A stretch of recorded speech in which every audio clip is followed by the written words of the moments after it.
Il y a un Gemara, traité Tamid, page 32b, qui raconte qu'Alexandre le Grand, donc Alexandre le Grand a conquis la terre d'Israël, a conquis toute l'Asie, jusqu'en Inde. Il est arrivé en terre d'Israël, il a voulu voir les Chachmei Negev, les sages du Negev, du sud. Dans le nord du pays, il y a beaucoup de richesses, il y a beaucoup de verdure, il n'y a pas beaucoup de sages. Il y a de la richesse, il y a rarement des sages. Dans le désert, il n'y a rien, il y a le sable, le soleil, donc tant qu'à faire, tu étudies la Torah. Donc les grands sages à l'époque, ils habitaient le Negev, et Alexandre le Grand veut les voir, leur a posé 10 questions. La Gemara là-bas, elle raconte les 10 questions. La première question était une question colossale. Ma yase Adam ve'yichye, que doit faire l'homme pour vivre? En fait, c'est la question que chaque être humain se pose et dont aimerait avoir la réponse. J'aimerais vivre intensément ma vie, pas rater, que ma vie soit réussie. Quel est le secret? Vous êtes des sages d'Israël, moi je suis un grand conquérant, dites-moi, qu'est-ce que je dois faire pour vivre? Pas vivoter. C'est pas la question de Alexandre le Grand, vivoter, tu vivotes. Pendant tu déjeuner, tu travailles, tu t'éclates, tu prends des vacances, et voilà, ça c'est vivoter. Il voulait vivre, pas rater sa vie, intensément. Réponse des sages d'Israël, Yamit et Tasmo, tue-toi. Se tuer. Ça veut dire quoi, se tuer? D'abord, c'est pas tout médiatique, mais c'est penser à la mort. Les gens n'aiment pas penser à la mort. On leur dit, oulala, oh là là, ça me fait peur. Il n'y a rien de plus vivifiant que de penser à la mort. Le Zohar dit que l'être humain pense qu'il vivra toujours, qu'il est éternel. Pose la question à quelqu'un, tu es éternel? Il dit non. Alors pourquoi le Zohar il dit une chose pareille? C'est trompé? Je ne suis pas trompé. Tu dis que tu vas mourir un beau jour, mais tu n'y penses jamais. Et tu vis comme si tu vis éternellement. Tu as le temps. Comme on dit chez nous en Suisse, il n'y a pas le feu au lac. De temps, comme disaient les jeunes il y a un certain temps. D'accord? Il n'y a pas le feu au lac, tranquillement. Pépère. Ça, c'est pas comprendre qu'il y a une mort et que nos jours sont comptés. Il y avait un chant quand j'étais jeune, je n'étais pas encore né. Je crois que c'est Michel Fugain qui chantait ça, je ne suis pas certain. Bon, je n'ai pas amené preuve d'égoïsme, mais bon, c'est intéressant quand même. Alors, les paroles disaient chante la vie comme si tu devais mourir demain. Chante, bon, je ne sais pas où faire le chante. C'est-à-dire quoi, ça chante comme si tu devais mourir demain? C'est-à-dire qu'ils ont compris quand même, si on sait que quelqu'un meurt demain, il doit utiliser son temps intelligemment. Bon, alors quelqu'un qui n'a rien compris, il va se mettre à chanter. Et quelqu'un qui a compris, il ne lui reste plus que 24 heures à vivre. Il va profiter au maximum. Pas dire je suis fatigué, j'allais dormir 12 heures, voir un feuilleton. Tu crèves demain, c'est ça que tu fais. Profite intensément. Ça la réponse. Première façon d'expliquer la réponse des sages d'Israël. Tu veux vivre? Sache que tes jours sont comptés. Comprends que chaque seconde a un potentiel énorme qu'il ne faut pas rater. Deuxième, et ça portait là-dessus l'essentiel de notre cours, deuxième explication, tue-toi qui se tue, la personne qui veut vivre, qui se tue, ça veut dire qui tue son coffre, qui tue son ego, qui tue ses pulsions matérielles pour développer l'esprit. Et ça nous concerne énormément avant Shavuot. Shavuot, en fait, c'est l'aboutissement de 50 jours après Pesach, Yetziat Mitzrayim, sortie d'Égypte. Qu'est-ce qui s'est passé à la sortie d'Égypte? Bon, on était esclaves, on est sortis. Ok. Mais c'est beaucoup plus que cela. C'est écrit dans la Gamme Pesach. On dit que si on n'était pas sortis d'Égypte, alors nous et nos petits-enfants, arrière-petits-enfants, on sera encore esclaves de Pharaon. Mes enfants m'ont posé la question, mais papa, bon, ça fait 3500 ans qu'ils sont passés, ça va. Alors, Il dit, il y a des changements politiques dans l'histoire. Pharaon, voilà, il n'y a plus de pharaon, voilà, terminé, c'est fini, c'est un beau jour, on se sortit. Que veulent dire les Chazal? Ils disent non, ce n'est pas un esclavage, comme on le comprend au premier sens, que fouette pour aller construire des pyramides. Le Zohar HaKadosh, ainsi on parle beaucoup de Rav Moshe Shapira, un des grands penseurs juifs de notre génération, décédé il y a 4-5 ans. Rav, mais un Rav dans la pensée juive, très grand. Le Zohar HaKadosh, il dit que Mitzrayim, c'est en fait notre icône, c'est la contraction de deux mots. Metzer, Yam. Metzer, c'est un détroit. Yam, c'est la mer. Pharaon, ce sont les lettres Ha'oref, la nuque. Les forces du mal ne sont pas devant, sont toujours derrière. Maintenant, derrière, tu es en bas, et plus tu montes, plus c'est le sommet des forces du mal, c'est la nuque, c'est là. C'est exactement face, l'autre côté de la face. Dans le mal, l'autre côté de la face. Et Pharaon se tenait ici, à la nuque, c'est-à-dire à la gorge, l'endroit le plus fin qu'il y a dans le corps. Je ne parle pas des bras et des jambes, je parle du corps important, vital. Au niveau vital, on a le tronc, la tête. Et la liaison entre les deux, c'est la partie la plus fine. Ça, c'est Metzer. Metzer, c'est le détroit. C'est un détroit, un goulot. Pharaon se tenait là et empêchait qu'il y ait contact entre le corps et la tête. Le corps, c'est pas beaucoup plus qu'un chien. Le corps humain, c'est un animal performant. Et peut-être même moins performant.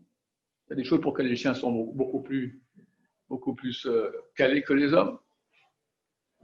Vous connaissez tous vos classiques, Astérix et Obélix, d'accord?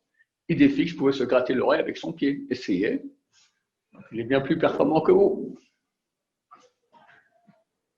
Le corps que nous avons, c'est un animal, allez, peut-être un peu amélioré. Et encore. Ce n'est pas le but de la manœuvre, le corps. Le but, c'est de se brancher avec la tête. La tête, elle a la capacité de s'adresser à Dieu, de penser à Dieu, d'étudier la pensée de Dieu, la Torah, de prier. Elle est branchée avec l'infini. Un corps, c'est fini. La tête, vu que dans la tête, il y a notre neshama, la neshama, c'est une partie divine, elle est capable de se brancher avec l'infini. Et Pharaon ne voulait pas ça. C'est ça l'esclavage d'Égypte. Il se met ici et il coupe tout contact. Il dit, ça n'existe pas tout ça. Quand Moshe Rabbeinu vient et demande à Pharaon de libérer les Juifs d'Égypte, alors Pharaon, réaction de Pharaon, Tirbad avoda al anashim, on va alourdir le travail sur les gens, sur les Juifs, et des vrais shaker, et qu'ils ne pensent pas des paroles de mensonges. Rachel écrit sur place des vrais rouards, des pensées de spiritualité. Pharaon, c'est un homme d'affaires. Il faut time is money, on doit produire, plus avoir, encore. Étudier le pourquoi de la vie, être en branchement avec Dieu, perte de temps. Moi, j'ai parlé à un cousin, un bon ami, un cousin éloigné, très loin de Torah. Je lui dis, on prie le matin 1h15, après encore une perte de temps. Mais qu'est-ce qu'il fait lui à la place? Il fait du sport, d'accord? Alors c'est bien le sport, mais le sport c'est le corps. C'est pas qu'un corps. Pharaon. Et aujourd'hui, 99,999% du monde comprend c'est ça la vie. Le corps. Et nous, on sort d'Égypte.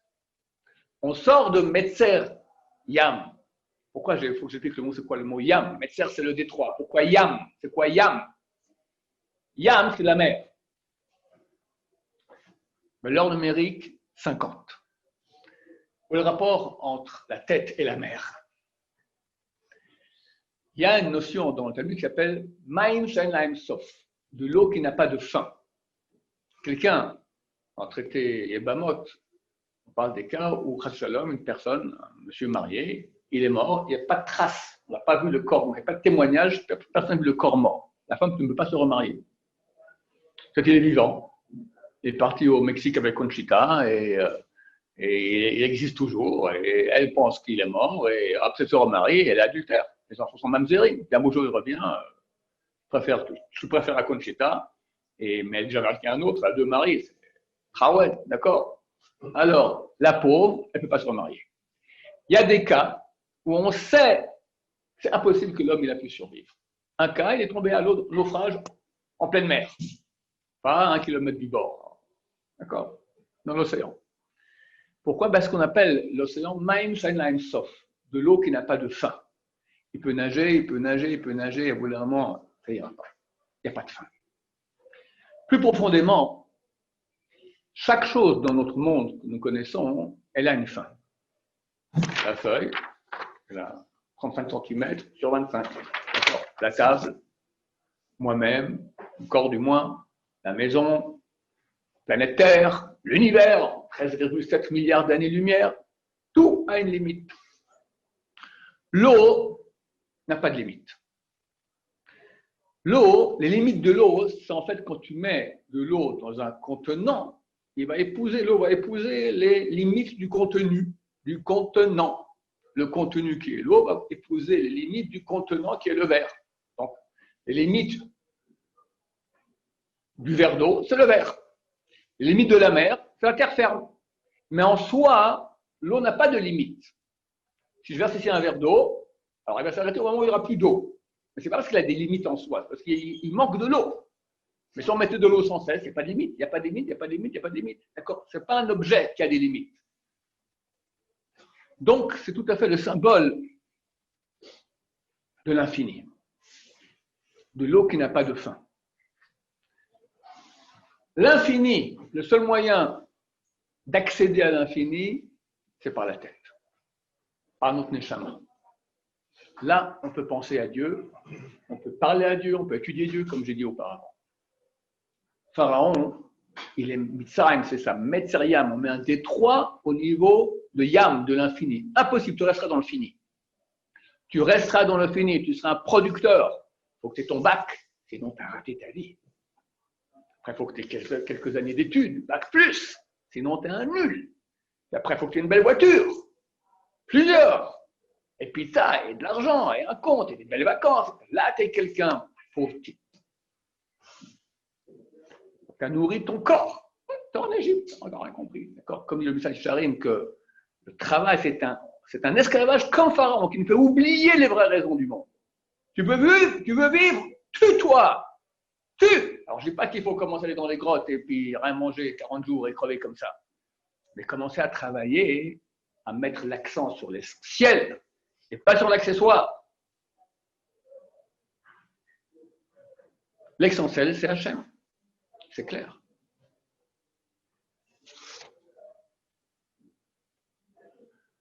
Le Zohar poursuit et dit qu'il est écrit 50 fois dans la Torah le mot Yetziat Mitzrayim, sortie d'Égypte.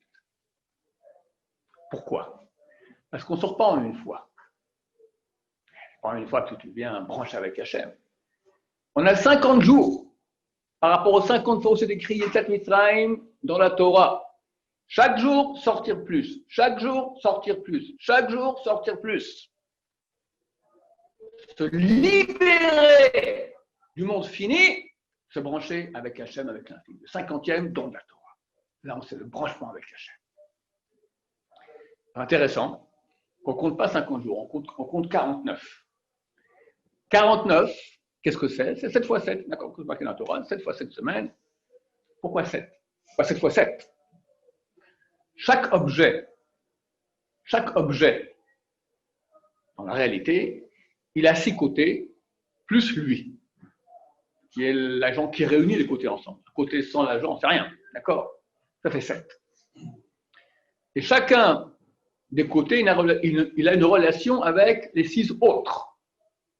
Donc pour chaque côté, il y a 7 aspects, l'aspect qu'il a avec lui-même, avec les 6 autres.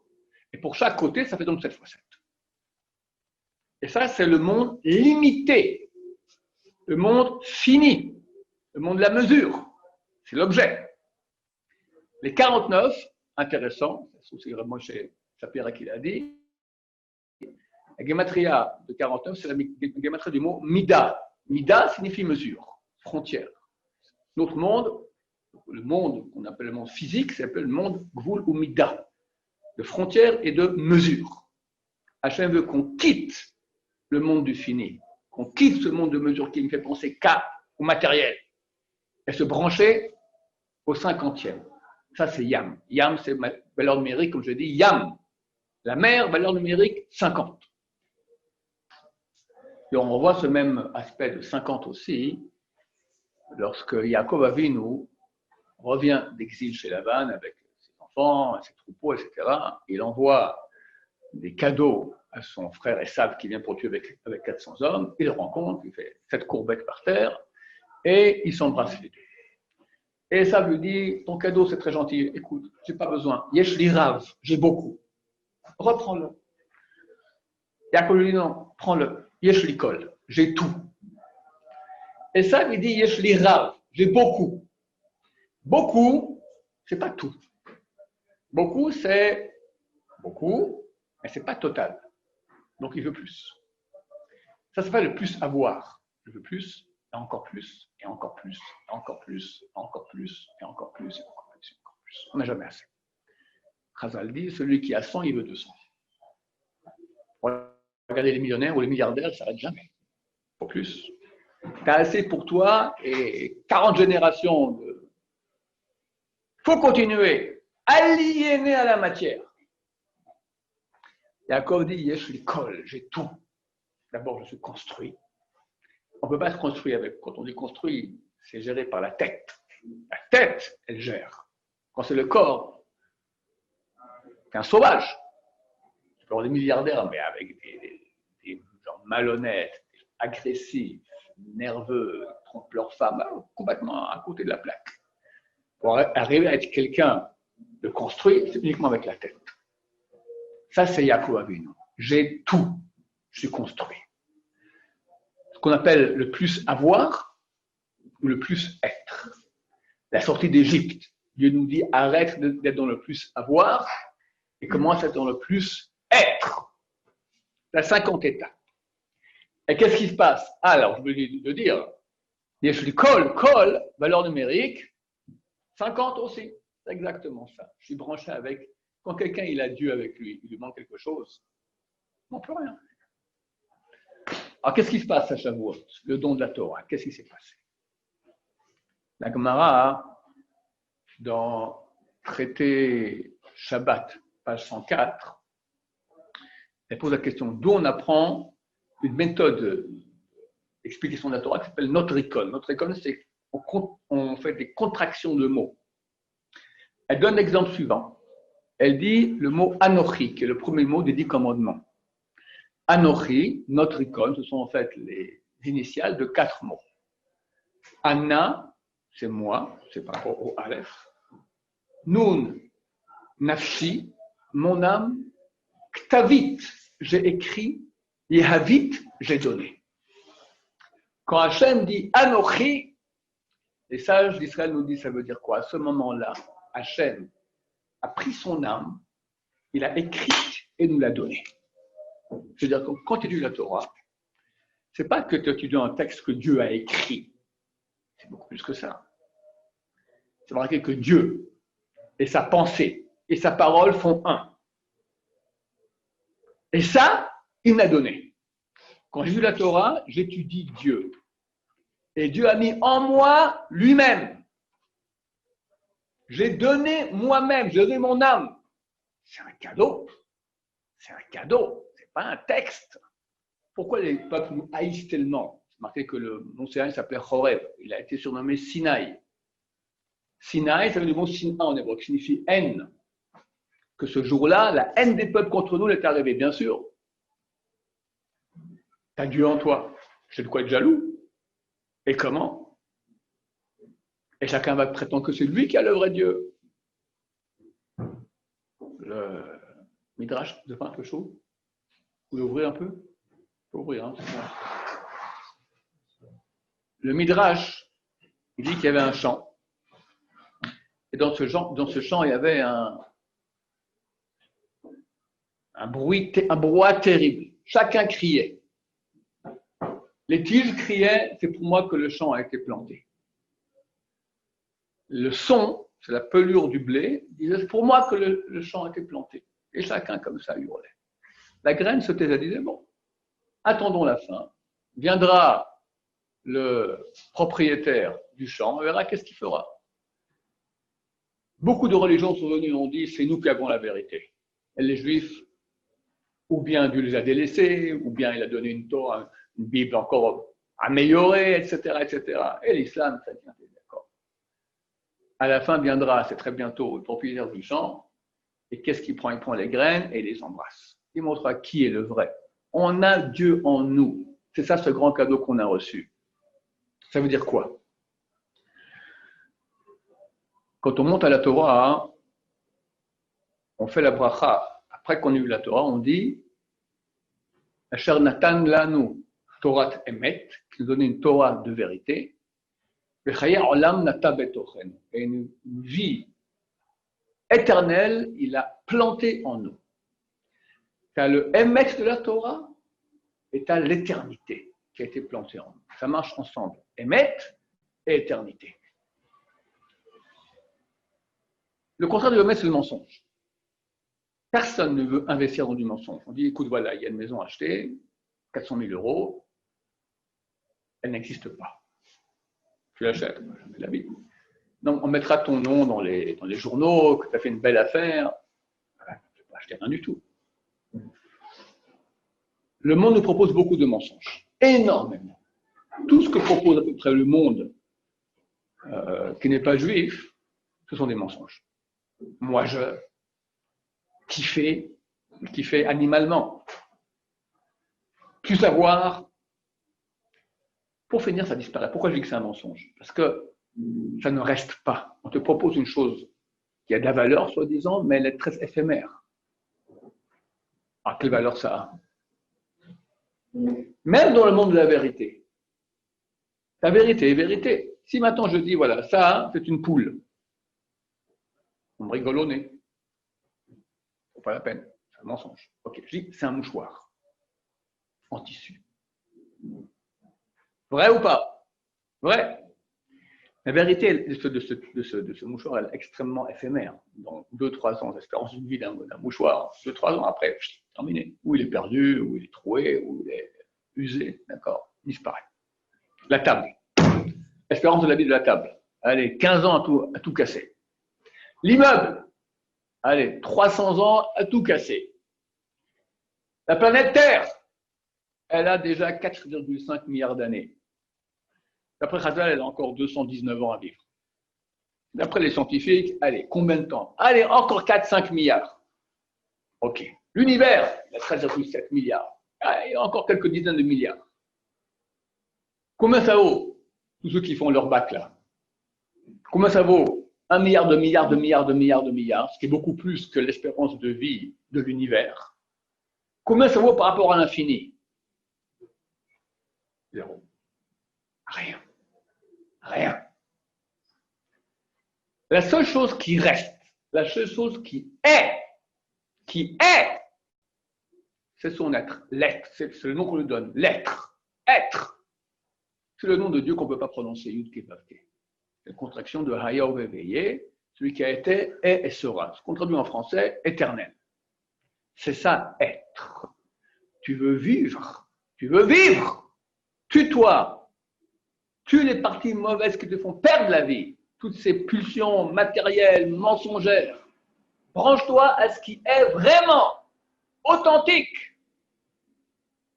Torah Emet, Torah de vérité, tu m'as donné. Une vie éternelle, ça c'est être. Ça c'est être. Et tout le reste n'est pas. N'est pas. C'est de la poudre aux yeux. Le serpent originel, il vient et il ment. Il ment à Ève, lui disant que si elle mange du fruit, elle va gagner énormément. C'est un mensonge. Depuis, il y a le mensonge. Et le mensonge est très fort dans le monde. Partout, on raconte des histoires. Celui qui aime lui-même, qui ne veut pas se rater, alors qui tuent les mauvaises parties, qui lui racontent des histoires et qui vivent, qui s'investissent dans ce qui est vraiment. C'est Dieu, sa Torah, les mitzvot, les prières, c'est tout. Travailler, bon, ce qu'il faut pour gagner sa vie. On ne dit pas encore d'être dans les grottes et de crever de faim. Mais le minimum nécessaire, l'essentiel dans ta vie, tu vis qu'une fois. La vie est très courte. Demande aux gens qui sont vieux comment s'est passée la vie, ils font tous comme ça. Très rapide, trop rapide. Chante comme si tu devais mourir demain. Chante le chant de la Torah.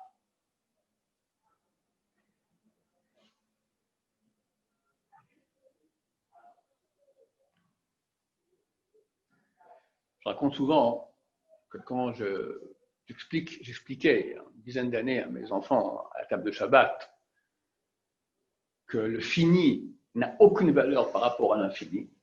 1 milliard de milliards par rapport à l'infini, ça vaut zéro. Quand ma fille qui avait 15 ans à l'époque, elle m'a dit « Mais papa, c'est pas d'accord. C'est vrai que l'infini, c'est très, très, très, très grand, mais on ne peut pas dire que le monde fini n'est pas. Voilà, ça existe. Un bonbon, ça a un bon goût, ça existe. D'accord. Quelqu'un, il a fait du business, il a de l'argent, il a une belle voiture, une belle résidence. C'est rien. C'est pas rien. C'est très petit par rapport à l'infini, et c'est pas rien. Elle a raison. Il semblerait, hein. Les mathématiciens, ceux qui font leur bac le savent, ils disent non. Le fini, il vaut zéro. Alors, qui a raison, les mathématiciens ou toi, Élie, et ma fille, les deux vous êtes les deux d'accord? Hein? Qui a raison? Ma fille, tu dis. C'est les mathématiciens qui ont raison. Où est l'erreur de ma fille? Elle imagine l'infini. Grand. Quand on imagine, forcément, on voit une image. Est-ce qu'on peut avoir une image infinie? Impossible. Chaque image, elle est finie. Donc, elle voit un infini tronqué qui est faux, qui est extrêmement grand et qui est fini. Donc, elle dit, ça, c'est fini, c'est très, très grand, c'est fini. Alors, une petite partie minuscule, oh la mazelle, mais qui existe, elle est là. L'erreur est que l'infini, c'est infini. On ne peut pas imaginer. Ça s'arrête jamais.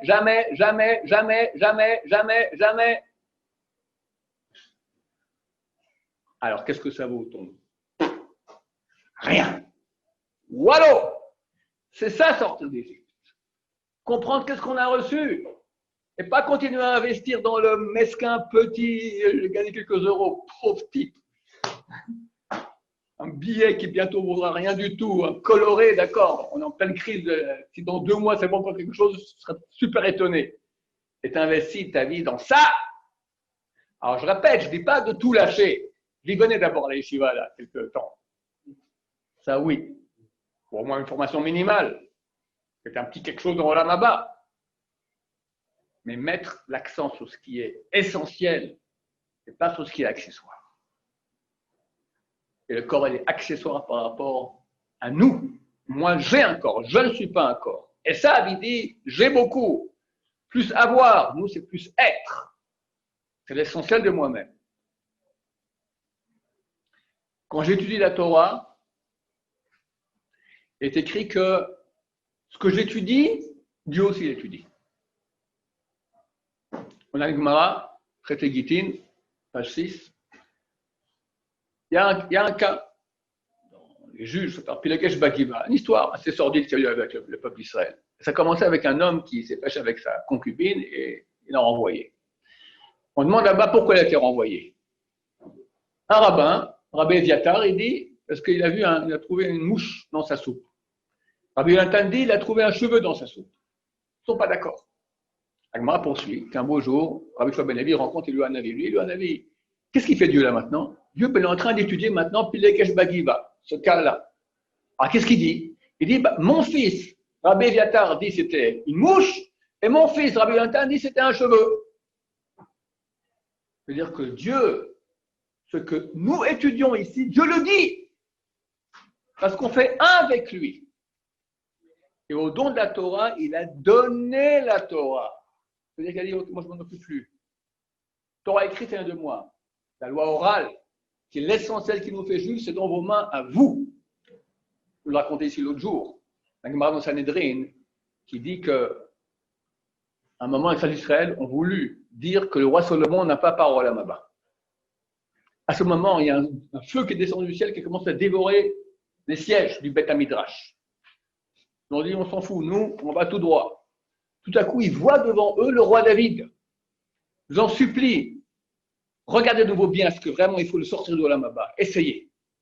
Pour finir, ils ne l'ont pas sorti de l'Olamaba. La question se pose, qu'est-ce qu'il en a à faire le roi David? Le roi David est le roi Olamaba, avec son fils Salomon, ils sont avec Dieu, avec les grands rabbanim, Chandra Yochai, Abraham, Isaac et Jacob, ils kiffent Olamaba. Quelques barbus sur la petite planète Terre, ils ont quitté il y a des milliers d'années, ont décidé non, le roi Salomon n'a pas parole à Olamaba. Et ils acceptent ce qu'ils veulent, qu'est-ce qu'on a à faire? Le roi David, non, c'est pas pour l'honneur du roi Salomon, c'est parce que si les sages d'Israël écrivaient le roi Salomon n'a pas parole à Olamaba, Dieu a dit c'est la Torah dans les mains des sages d'Israël. On dit cher Salomon, désolé, on peut prendre mais en enfer. En enfer! Mais je ne comprends pas, j'étais au paradis, on ne s'est pas trompé. C'est les sages d'Israël qui décident. Quand on étudie la Torah, c'est ça le don. Pourquoi les anges n'étaient pas d'accord avec Dieu? Comment tu donnes? Que tu leur fasses partager, qu'ils peuvent étudier la Torah, pas de problème, tu donnes. C'est eux qui ont raison maintenant, c'est fini. C'est fantastique. On a reçu maintenant la capacité de faire ce que nous voulons que Dieu dise. Dieu dise la réalité. C'est nous qui la fixons. C'est un cadeau extraordinaire. Il faut comprendre étudier la Torah. Quelqu'un s'y comprend ça, mais c'est fini. Pas une seconde de sa vie.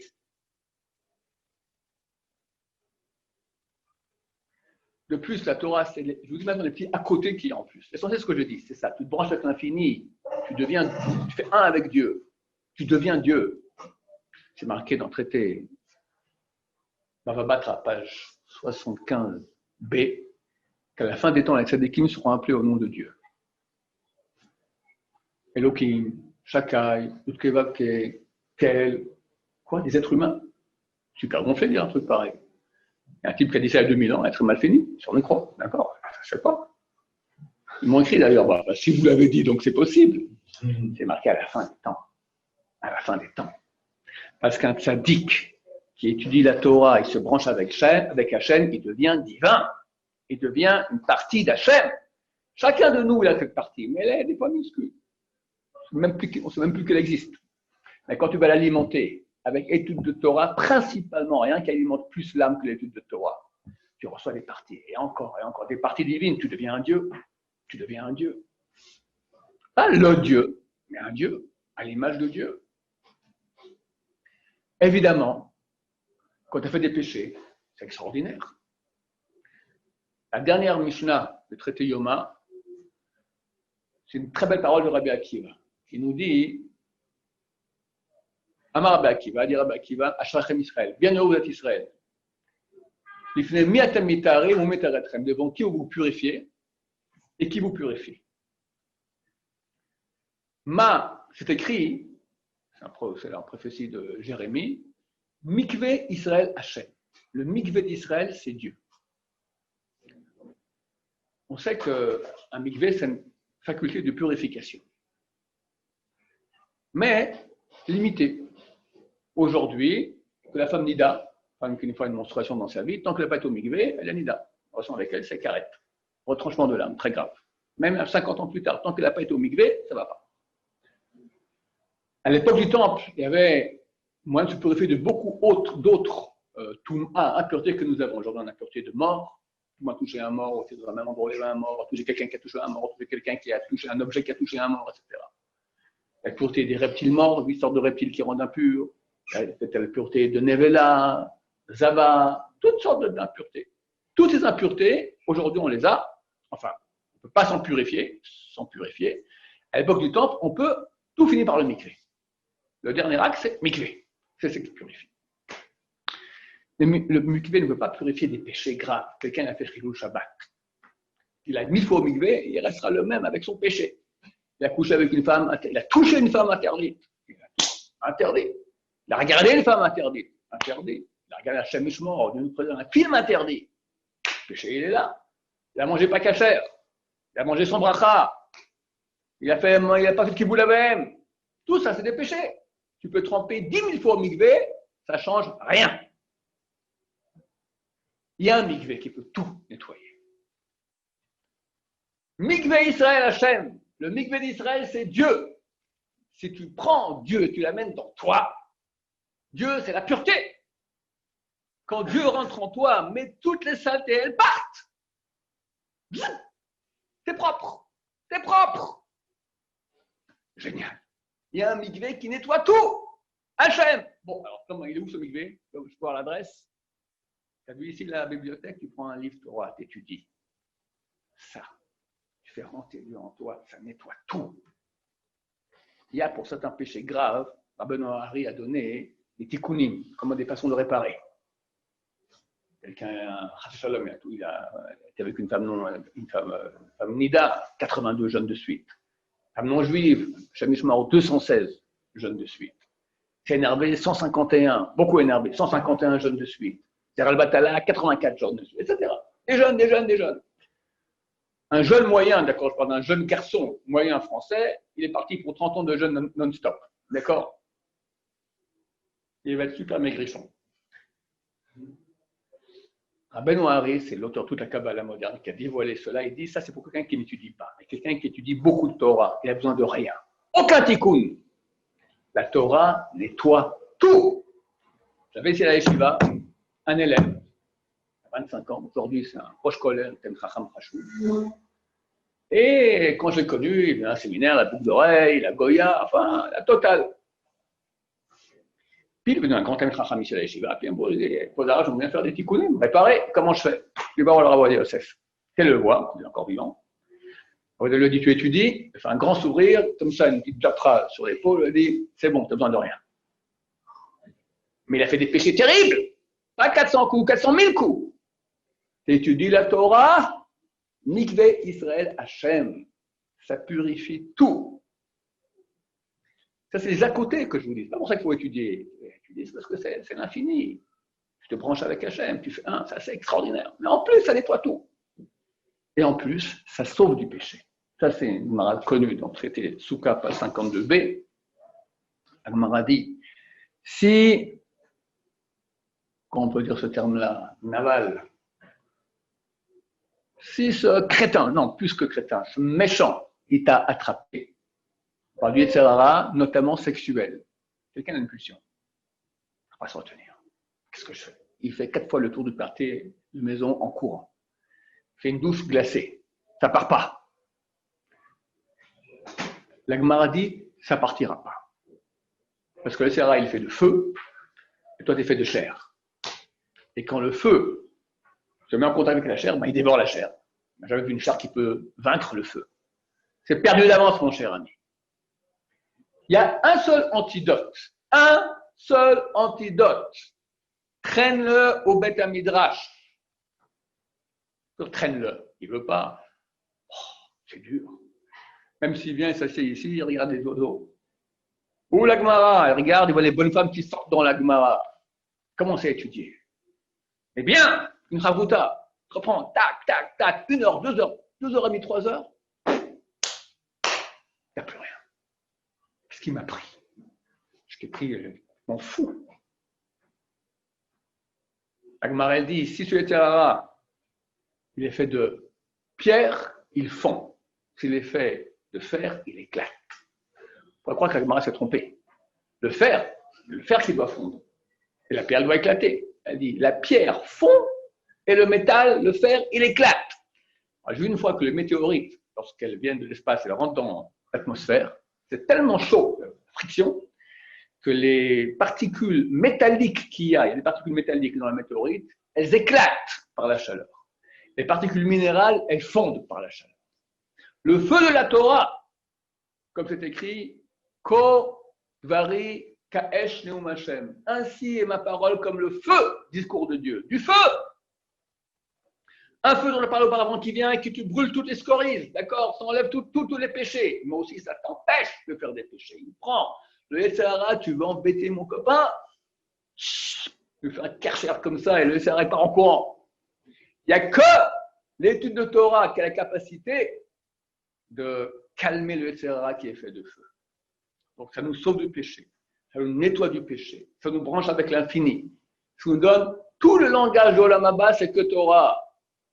Tout le langage de Olam Haba, c'est que Torah. On parle Torah, on vit Torah, on respire Torah, on mange Torah. Tu arriveras là-bas, mais on Hachem, tu as droit au Olam Haba. Mais tu es un nul. Eh bien, tu seras nul. Et combien de temps?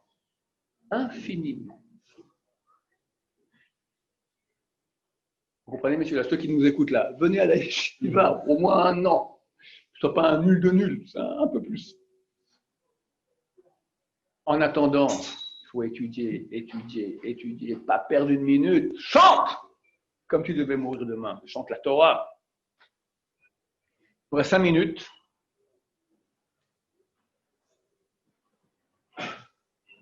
De quoi on va parler? Alors dans le titre, ils ont mis Torah actualité. Alors je parlais beaucoup de Torah, on va parler un peu actualité et voir à quel point aujourd'hui on a besoin de beaucoup de Torah. Il est écrit que juste avant que Mashiach vienne, marqué dans le Midrash Rabbah, c'est écrit il y a 1800 ans, Dieu enverra une grande épidémie dans le monde entier. On est en train de le vivre, c'est pas fini.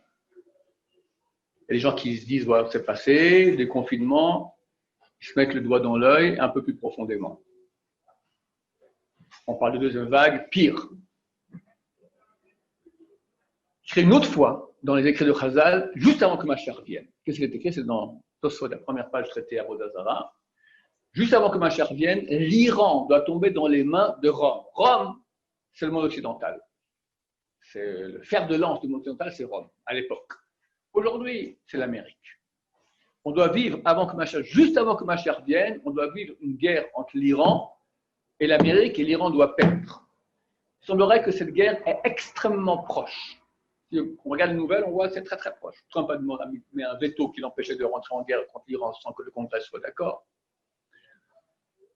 Il a donné l'ordre aux bateaux américains de tirer sur les bateaux iraniens qui se rapprochaient trop. Il y a actuellement des pétroliers qui sont censés arriver, pétroliers iraniens sont censés arriver au Venezuela, on ne sait pas ce qu'ils vont passer, il a mis des bateaux de guerre, un est passé. Il y a des bateaux, on ne sait pas ce qui va se passer, en tout cas c'est très tendu. L'Iran, il semblerait que c'est le Amalek de notre génération. Pourquoi? Parce qu'ils nous haïssent de façon tout à fait anormale. Ils ont dit que la mission numéro 1 de la révolution islamique iranienne, c'est la fin d'Israël. Alors que nous sommes à 2000 km, on ne leur a rien fait. Comme Amalek à l'époque, ils ont fait 1600 km, 400 par saute, pour venir se battre contre Israël qui sort d'Égypte. Ils ont une haine, ils sont prêts à mourir pour eux qu'Israël disparaisse. L'Iran aussi. Trump leur a dit, arrêtez votre programme nucléaire, dont le but est la bombe atomique sur Israël, je vous aiderai. Trump qui va aider un pays, mais il a gagné le gros lot. Non, on continue. Dans une pauvreté terrible. Ils sont prêts à mourir pour arriver à leur but qu'Israël disparaisse. C'est un Amalek. Bernard-Henri Lévy, il y a 2 ans environ, à la télévision française, dans une émission, il a dit qu'en 1935, une délégation perse c'est l'Iran, d'accord? Une délégation perse qui est partie aller voir Adolf Hitler. Adolf Hitler leur a dit, à Berlin, il leur a dit, vous savez qu'on vient de la même source aryenne. Pour montrer cela, je vous demande, changez votre nom de Perse à Iran. En 1935, ils ont changé de Perse à Iran, pour montrer qu'ils étaient des Aryens. Amalek. Tous les jours, on est dans la prière. Et David, Shir Hamalot et David, cantique des degrés à David. Lula Hashem Shayalan Umar Israël. Si c'était Dieu qui était là pour nous sauver, dira Israël. Lula Hashem Shayalan Mekumanu Adam. Si c'était Dieu qui était là pour nous sauver, qu'on se lèvera contre nous un homme. Azai Haim Blaun, alors vivant nous aurait dévorés. Rabbi Chaim Vital pose la question, pourquoi c'est écrit 2 fois? Une fois, c'était Dieu qui était là pour nous sauver, dira Israël. Une fois, c'est Dieu qui était là pour nous sauver, qu'on se lèvera contre nous un homme. Alors il dit, les premières fois, ça concerne tous les exils dans lesquels on a été. Si c'est Dieu qui était là pour nous sauver, on aurait déjà disparu, ratatiné tous les ennemis qui sont soulevés contre nous, tellement de pays. Mais à la fin, se lèvera un qui est appelé Adam. La Gemara, dans le traité de Megillah, elle dit Adam, c'est Haman. Amalek. Haman, c'est le descendant du roi de Amalek. Alors, dans le même traité, c'est écrit aussi que Haman, il avait 208 enfants. 10 ont été pendus. Il reste 198. Ils ont fait des enfants. Ils sont tous en Perse. Il était en Perse. Il se peut que toute la Perse aujourd'hui sont des descendants de Haman. Amalek. À la fin, on dira, si c'est Dieu déjà qui était là pour nous sauver, qu'on se lèvera contre nous un homme, c'est Amalek. C'est Amalek, la fin des temps, c'est lui. Azaï, Chaim, Blaoun, alors vivants nous auraient dévorés. Ils sont très dangereux. Nasrallah, maintenant, actuellement, Bibi Netanyahu, il a dit, je vais annexer la Cisjordanie. Les contacts sécuritaires qu'il y avait entre les Palestiniens et Israël ont été coupés. Nasrallah a dit, on va attaquer. Khamenei dit, on va attaquer, on va aller conquérir Jérusalem. Ils le disent déjà. Nasrallah, c'est l'Hezbollah au Liban, ils ont 150 000 missiles. C'est énorme, c'est très dangereux. L'Iran, ils sont très puissants. Si c'est Dieu qui est là pour nous sauver, quand se lèvera contre nous un homme, c'est Amalek. Alors, grâce à quoi? C'est la fin de ce Tehillim. Ezrenu b'Shem Hashem oseh shamayim va'aretz. Sauve-nous au nom de Dieu, créateur du ciel et de la terre. Pourquoi c'est marqué créateur du ciel et de la terre? Sauve-nous au nom de Dieu. C'est quoi créateur du ciel et de la terre? Il y a un verset. Si c'était mon alliance, jour et nuit. Quelle alliance? Celle d'études de Torah. Jour et nuit. Il y a des gens qui étudient jour et nuit dans le peuple d'Israël. Je n'aurais pas mis les lois du ciel et de la terre. Le monde, il est éliminé, terminé. Les cieux et la terre tiennent grâce à l'étude de Torah. Sauve-nous grâce au mérite de la Torah. On a besoin de beaucoup de Torah. On a besoin de Torah à Marseille, on a besoin de Torah à Paris, on a besoin de Torah à Jérusalem, partout. On est au bord d'événements extrêmement grandioses. Les textes parlent déjà de guerre mondiale avec la Chine, avec l'Iran. Les nouvelles, nos écrits parlent de cela. Corona, on n'est pas sorti de l'auberge. Qui va nous sauver? Sauve-nous, Dieu, créateur du ciel et de la terre, grâce au mérite de ce qui a fait que le ciel et la terre ont le droit de vivre, l'étude de Torah du peuple d'Israël. Qu'on prenne sur nous d'être des grands Talmidei Chacham, des gens qui étudient beaucoup, et nous serons sauvés très facilement. Amen. Amen. Amen.